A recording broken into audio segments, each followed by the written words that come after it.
Please ये ड्रामेबाजी मेरे सामने मत करो, मुझे मेरी घड़ी दो यार।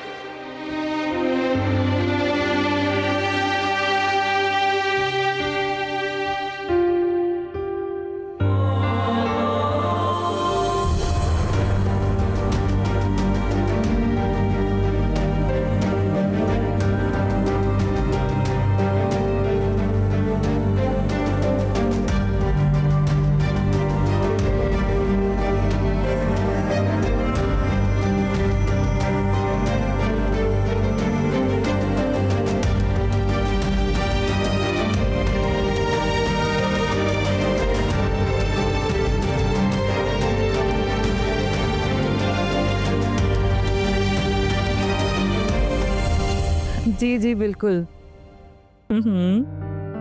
मैं बुलाती हूँ राबिया को। राबिया, जी भाभी, आपने बुलाया? ये लो खदीजा बाजी से बात कर लो। जी अस्सलाम वालेकुम बाजी।